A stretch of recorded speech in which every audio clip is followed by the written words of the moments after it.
What's up, guys? I'm Danny, and I'm back with Cthulhu, and we are talking about Lovecraft Country, streaming on HBO for Lovecraft Month here on the Lassercast YouTube channel.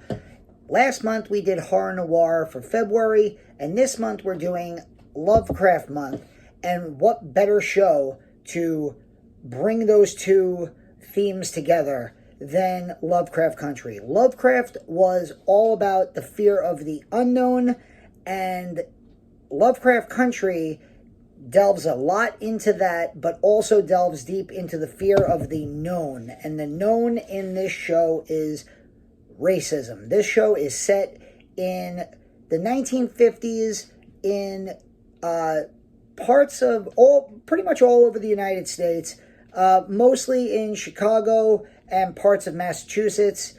And you get tons of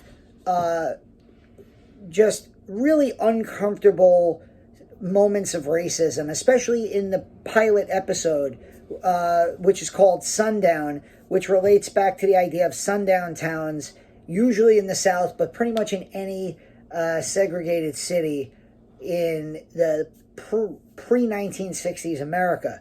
There's a great line right at the beginning of this show where we meet our main protagonist, Atticus, played by Jonathan Majors, and it's a line that made me think of all the current debates going on with cancel culture, because H.P. Lovecraft, he has a very problematic past.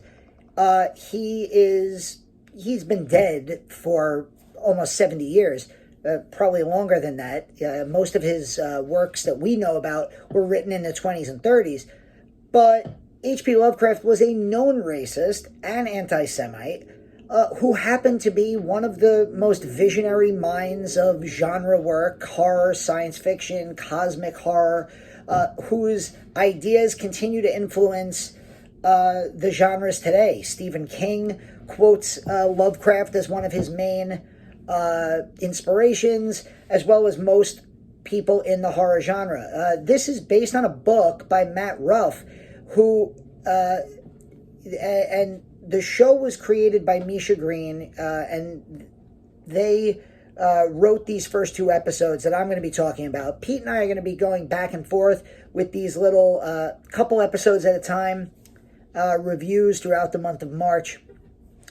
But there's a great line at the beginning of this episode where Atticus is riding on a bus in the South, and the bus breaks down, and he pretty much ends up walking to their next town with this nice African-American woman, and they're talking about a book that he's reading, which is a John Carter book, and he explains to her that John Carter was an ex-Confederate who, ends up on Mars leading, a revolution on Mars.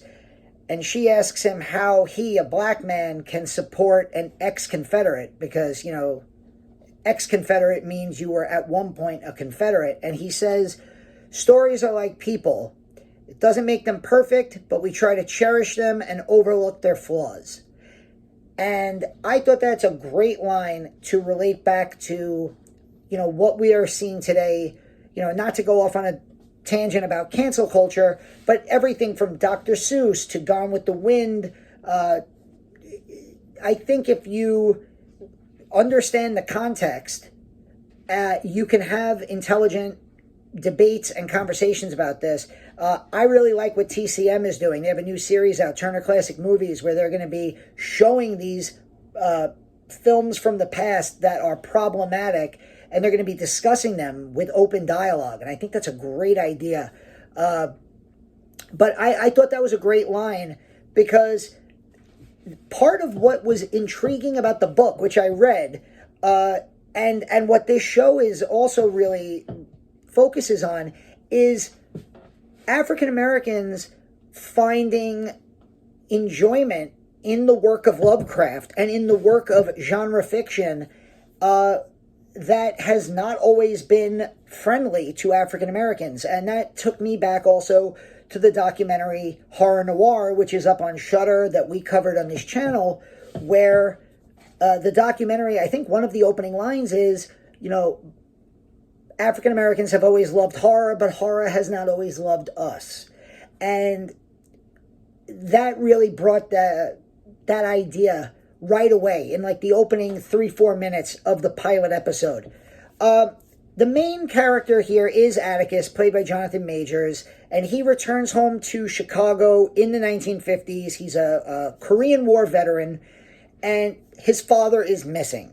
His father sent him this mysterious letter saying that he's going to be in Arkham, Massachusetts. And if you're a Lovecraft fan, you know Arkham means the home of Miskatonic University, where Dr. Herbert West, the Reanimator, was from, and where so many Lovecraft stories are centered around. So he goes with his Uncle George, played by Courtney B. Vance, who is fantastic in these first 2 episodes. He's probably my favorite character in these first 2 episodes. And also with Letitia, played by Journey Smollett, who I talked about when she was only like 10 years old in a 30-second, in a short review that I did in February about the movie Eve's Bayou, where she plays the main character as like a young kid. And so now she's all grown up and she's in this show and she's really excellent in it. And Uncle George, basically, if you've seen the movie Green Book, the Oscar-winning film Green Book, and that irritates me to say because I really didn't love that movie, basically what Uncle George does is he is doing his own sort of Green Book, where he travels around the country and he finds places that are, and he rates pages based on his journal on how welcoming they are to African Americans. And so that way, if an African American is going on vacation, they could take a copy of his book and they could say, okay, well, we need to stay clear of this town, but this town is okay, and these restaurants are good for us to go to. Really sad piece of American history, but also very fascinating at the same time. They head off on the idea that he's making this trip to add pages to his book, and at the same time, they're going to look for Atticus's father, Montrose, who is played by Michael Kenneth Williams, who most of you will know from The Wire and Boardwalk Empire. Fantastic actor. And there's a lot of weirdness going on. They get to Massachusetts, and they encounter, the name of the episode is Sundown, they encounter a sundown town, and they run afoul of some very obviously racist police officers, sheriffs, and so on. They're chased through one town by an angry gang, and there's this mysterious car with this mysterious woman who ends up saving them. And they're able to get away, and they end up getting caught eventually by this group of police officers after a really tense scene where they're forced to drive the speed limit out of town as the sun is going down. But right as the police officers have them, and you pretty much think that they're going to, murder them, lynch them, so on, there's these weird noises in the woods, and wouldn't you know it, Lovecraftian monsters with all of these, a head full of eyeballs and tentacle mouths, remind you of anybody, right? Come out of nowhere. In fact, Atticus jokingly says to Letitia when they hear a noise in the woods earlier, he says, ooh, maybe it's the Shoggoths, which are, Lovecraftian monsters of his Cthulhu mythos. And they end up getting saved and brought to the house of the Brathwaites. Samuel Brathwaite, whose great ancestor Titus Brathwaite. Basically, these are these weird, cultish, almost wizard magician type people, and they have a reason to want Atticus there that we don't know, and they're the ones that are holding his father captive. And that brings us to episode 2, which is called Whitey'S on the Moon, which is wonderfully played for us later in the episode. Whitey's on the Moon, I actually Googled this, is a spoken word poem by Gil Scott Heron that was written in 1970, 1 year after the Apollo moon landing. And basically, the point of his poem was that you have all these poor African Americans that are struggling to eat, struggling to get a good education, and what are we, the United States, spending our money on? We're spending money to put Whitey's on the moon. And that song, that spoken word poem, is played at a very pivotal moment in episode 2. Episode 1 is what I think the better of these two episodes. I think episode 1 is paced really well. You really get an immediate feel for the time period and the characters and their motivations. Episode 2 is good, but it does tend to drag, and I thought the finale, the climax of the episode, it demands too much of kind of shoddy CGI effects and so on. And it doesn't have as much of the Lovecraftian vibe as the first episode did.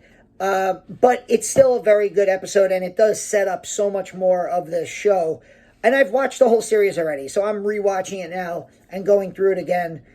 And there's also tons of little hints. You'll notice there's one scene where they're at this elegant dinner table or lunch table, and there's octopus out on the table, which is a clear reference to Cthulhu and Lovecraftian literature. They also make reference of the Necronomicon and books of the living, the Book of Names. You find out that this cult is called the Order of the Ancient Dawn, and that the members of it are the sons of Adam. And Samuel Brathwaite, whose house they all end up in, who's the one who basically kidnapped Montrose, Atticus' father. They did it to get Atticus there, because Atticus, turns out Titus Brathwaite, the patriarch of this the long dead patriarch of this family, had an affair with a slave, Thomas Jefferson style, really, and that slave, that baby, through generations, ended up marrying Atticus' father, and Atticus is the last of that line. So he's the last living person with Titus Brathwaite's blood. So even though he's African American in this all-white,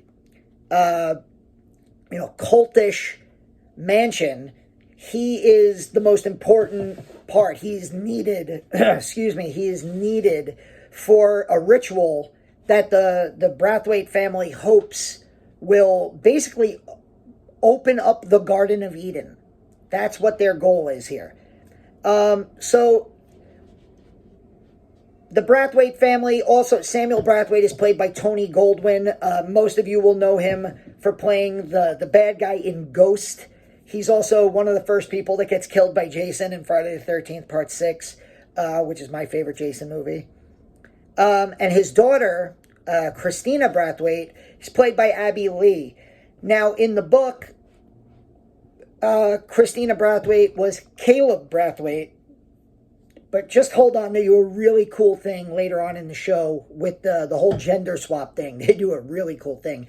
One of my biggest complaints when we were reviewing The Stand on this channel was they were gender swapping characters, but for no apparent purpose. I'm totally cool with gender swapping characters and making characters different races, different ethnicities. That's all cool in the gang, as long as there is a purpose. Here, there is a really cool purpose that I won't spoil. I'll save that for later reviews. I wrote down that Lovecraft is all about the fear of the unknown. There is a lot of that in these first two episodes. With those monsters, these Shoggoths that are lurking in the woods. What are they? There's all this. Episode 2 introduces us to all of this magic and wizardry and cultish behavior that's very Lovecraftian, and that you're wondering what is really going on here. But then this show also incorporates the fear of the known, which is, of course, the blatant racism that we're seeing. And again, it is really time appropriate because this show is set in the 50s, right after the Korean War. In fact, one of the biggest tensions in the show is between Atticus and his father, just like that carries over from the book. And one of their last fights was about how Atticus's father hated the fact that he joined the military, and that he then did an interview where he promoted the military, because he basically is arguing, why would you, as a black man in the 1950s, why would you fight and risk your life and then encourage more people to go to war for a country that doesn't even give you basic rights? And it's interesting because, again, I teach history in my day job, and there's so much of this show that carries over to the stuff that I teach when we're talking about the civil rights movement, post-World War II America. The show does a great job of incorporating that. I liked episode 1. Episode 1 for me is about a 4.5 out of 5. As far as pilot episodes of shows go, this is an hour and 10 minutes, and it is going to get you hooked. Great music choices also. The supporting cast that I didn't even get into, because the supporting cast of this show ends up, without going into spoilers for later episodes, this show ends up becoming almost like an anthology, where each supporting character kind of gets their own little arc that you get to follow, and then it all fits into this big narrative that we come back to at the end. Here on the Lasercast, our favorite horror movie of 2020 was the Netflix film His House. One of the stars of that movie was Wunmi Masobu, and she is in this show. She plays Ruby, who is Letitia's sister. You meet her for a little bit in episode 1. She plays a huge role later on. You also meet Anjanae Ellis, who plays Hippolyta, George's wife. Again, she plays a huge role later on. And then you also, very briefly, in one dream sequence and one, magically enthused fantasy scene, you meet Gia, played by Jamie Chung. And the show opens with this dream sequence in Korea, where in this amazing scene, Jonathan Majors, Atticus, is running for his life, and Jamie Chung's character comes down almost from the heavens as these Cthulhu monsters are swirling around him, and Jackie Robinson swings a baseball bat and cuts a Cthulhu monster in half. And then he wakes up from this dream. But that's the type of show we're dealing with here. It's on HBO. I have HBO Max. It's available on HBO Max if you have an HBO subscription. Strongly advise you to check it out if you didn't already do that last year. Here on the Lasercast, Pete and I are going to be covering this show throughout the month of March. Pete's going to do episodes 3 and 4 sometime over the next week or so stay tuned for that. We're also interviewing the director of Psycho Gorman and The Void, Stephen Kostansky. We're doing that on Sunday, so that'll be posted very soon. That movie's coming out on Blu-ray March 16th, I believe. And we're going to be doing tons more reviews for H.P. Lovecraft-inspired films, shows, you name it. I gotta go before my cats destroy everything. Should have named them Cthulhu. See you later, guys.